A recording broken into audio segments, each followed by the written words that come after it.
Hey, welcome to February. Welcome to another edition of Martin's Metal Art. Been a little lax, been real busy welding, putting together some really cool stuff. My sales at Bandon are going really well, getting a lot of online orders. Got to go up there, play a little whack around, and played really good. One day, pouring rain, high wind, maybe the best rounds of my life. I shot an 80 at Sheep Ranch. With 3 birdies, and just torrential weather. Didn't know what I was doing, just hitting it with my head down, and maybe that's the new key to my golf swing. So just, swing easy when it's breezy, baby. Then I went over and played the next 18 holes that same day in less wind, less rain over at Pacific Dunes. Played with some neat guys, had a great time. One of the funny things about playing Sheep Ranch was the fact that, I'm out there as a single and I get paired up with this guy named Jesse Lopez. And I introduce myself and he looks familiar and he goes, "Martin Kiff, are you the rodeo clown, Martin Kiff?" I go, "Yeah."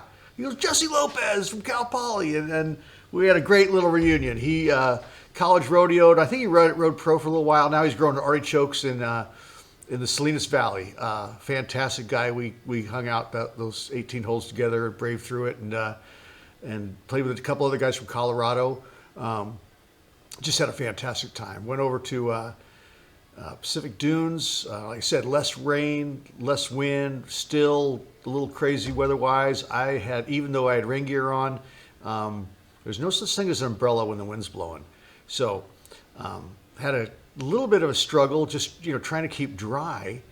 But the problem was that I'm carrying my bag, and it was probably 30. I was probably 30 pounds heavier than I normally am. So cranked that out and finished before dark. So in the middle of January, I just want to prove to you you can play 36 holes at Bandon. You might not like it, but then anyway, we played 3 more days in perfect weather. Absolutely gorgeous, perfect weather.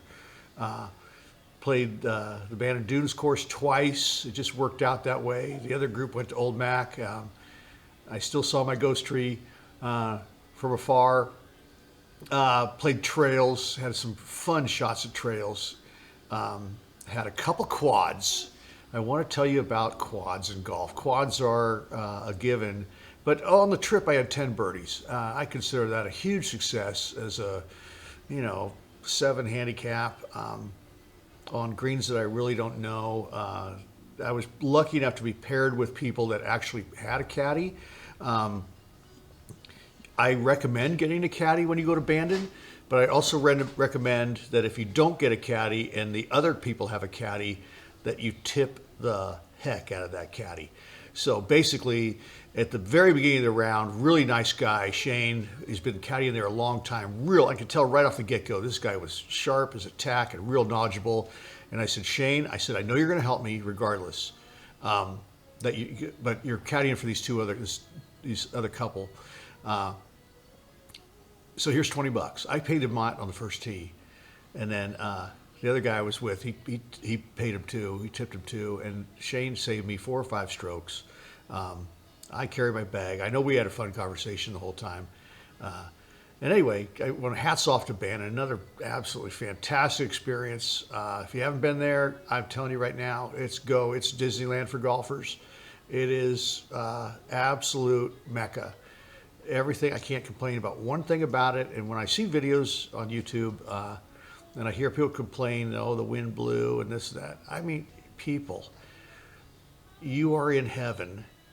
And it might not be perfect conditions, but if it's perfect conditions, those courses are almost too gettable. I want to be challenged. I want the wind to blow. I want a little bad weather so I can appreciate the good weather. It's kind of like everything in life. If you go through, summer, fall, winter, spring, and the seasons never change, you really don't appreciate summer, and you really don't appreciate fall, and you really don't appreciate spring unless you froze your butt off a few times during the winter. So anyway, I can't wait to get back to Bandon, but let's hop on another Martin's Metal Art. So one thing I haven't shown you guys that's really, really popular is the butterflies.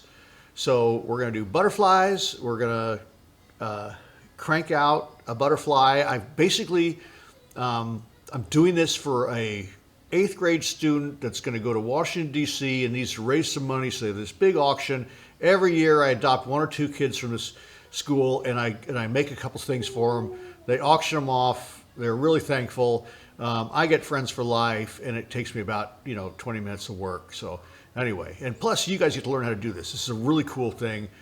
Design I came up with. They sell really well. So anyway, we're gonna make a butterfly. All right, so I have these. I do. Anytime you make something, you could find something that you could trace out or whatever.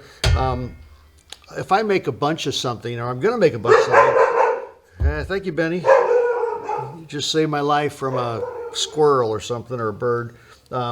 Anyway, I'll make a couple extra. So this is just a wing. All right. And that's one part. This is the second part. So when these actually attach to the butterfly, they're going to attach something like, I don't know, you'll see. But anyway, it's going to be something like this, and that's going to be one of the wings, just like that. So anyway, we're going to make 4 wings and 1 body, and put a dowel on the bottom so it stands up. So anyway, see how if I can figure out how to trace this out. I'm trying to save as much metal as possible. So somehow try to get this thing to fit in there. Just like that works. Grab my chalk. Sorry about the bump there. But anyway, I'm going to make this, cut out this little swirl. I don't need both sides of this line because I'm just going to follow it and cut, about 1/8 inch off each side.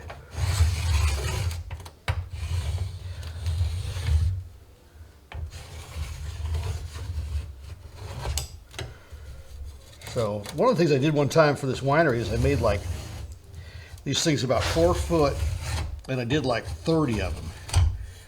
And they're stood all around kind of on this hillside. I mean, it's still one of the coolest art pieces I did. And actually really simple. So it was a few days of cutting out steel. Did it out of like 3/16 plate, so like 10 gauge. The reason there's a hole there is not for the butterfly. It's so I could hang this thing back up on a peg on the wall. So anyway, don't worry, I'm not cutting out the hole. So I'm going to do one side there. I have to flip this thing over because there's a front and a back. I don't want them the same. I'll move you guys around a little bit. See if I got that in the camera.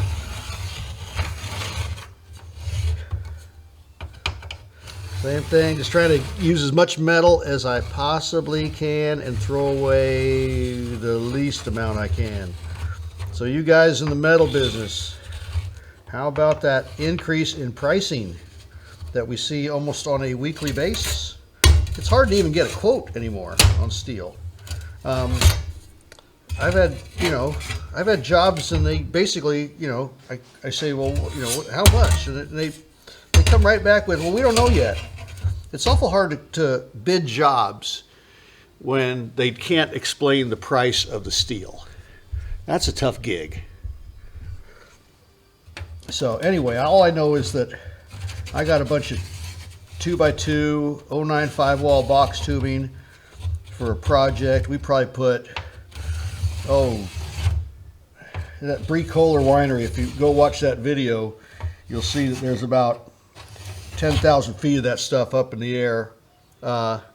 Anyway, Brie Kohler, that job, I think I paid $1.70, somewhere around $1.70 a foot for all that steel. I just got a quote the other day on the same material, almost $6.90 a foot. So I don't know if you can do the math there. $1, I'm trying to write this backwards for you. $1.70, $6.90, whatever that percentage is.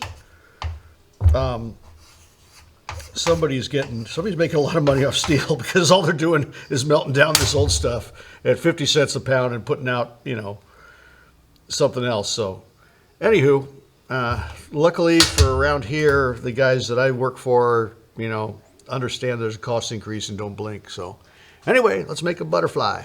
So the body for this thing is I'm using 12 gauge for the body, 14 gauge for the wings, and the body's just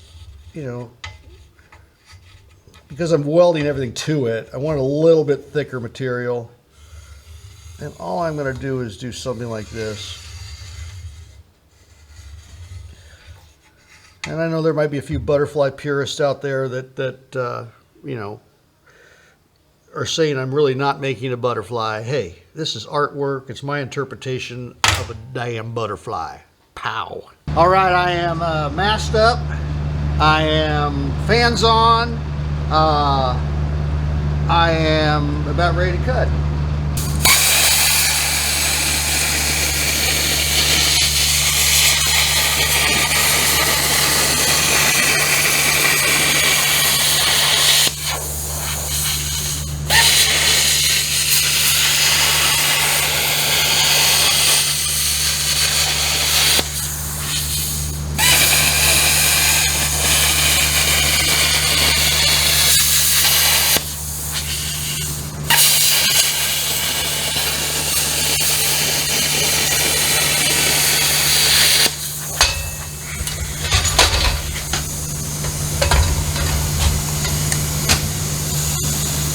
One body. All right, now I'm gonna try to do all these little swirls. Do that first because the outside frame is, outside edge is really easy to cut. So anyway, thin material, gonna cut faster. Here we go.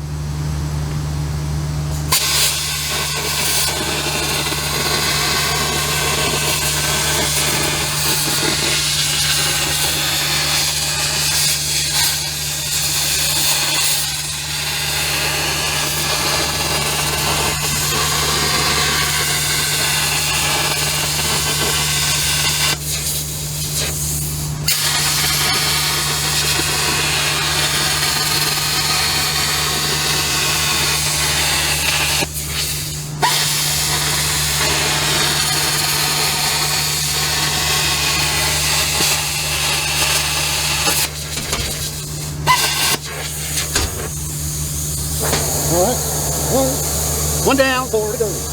Another down, and one more down.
So people ask me all the time,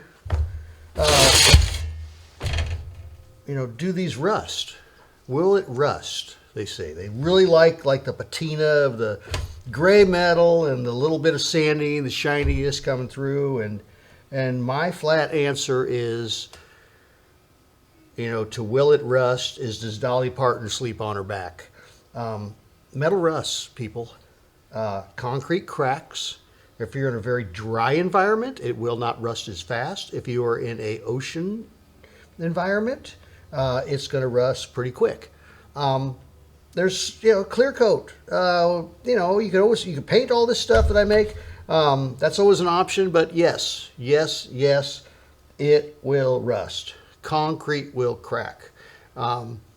There's just a lot of things in life. The first try is always harder than the second try. It's kind of the way it is. Will I three-putt this afternoon when I golf? Yes.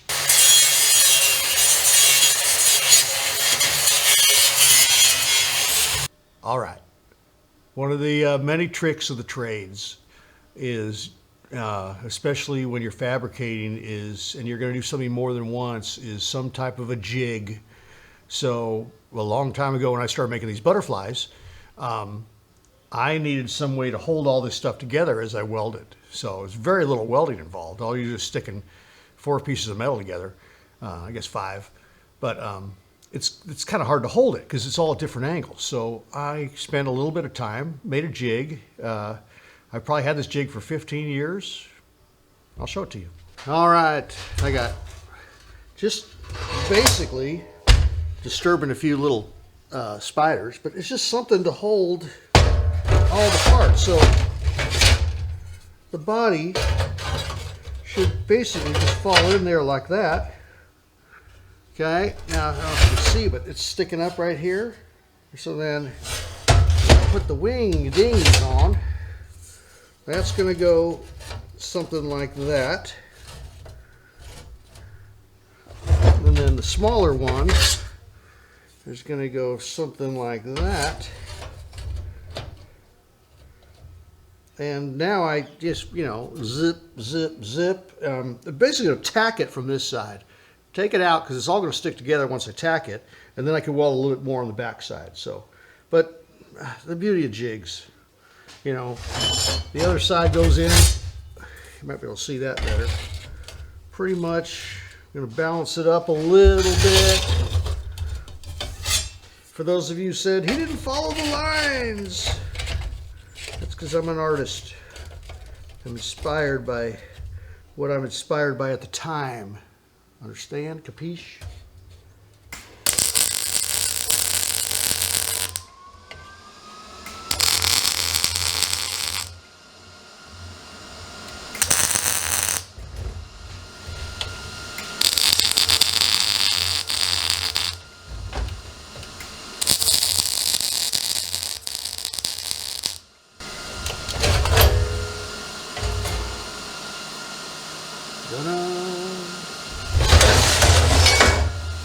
Move the jig.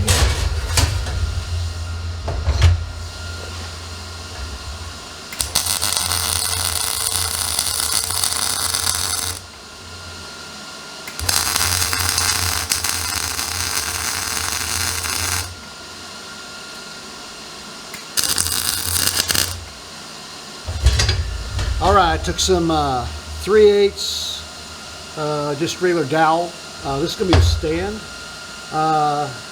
Took my cut 'em off wheel and just made, I don't know if you can see, focus on that, a little groove right there. You can weld it alongside, it really don't matter. I just want to get some meat in this thing. So, whatever angle I can, as straight as I can. Use the iChrometer. Thank you, FabRats, for the iChrometer reference. And see how straight I get it.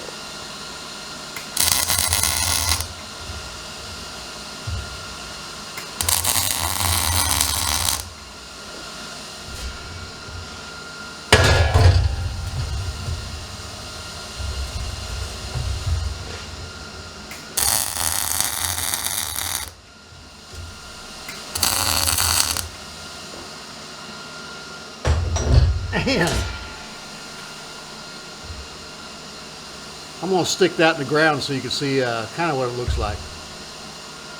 All right, stuck in the ground, out by the shop. You can take a kind of a quick little look at that. This is a butterfly.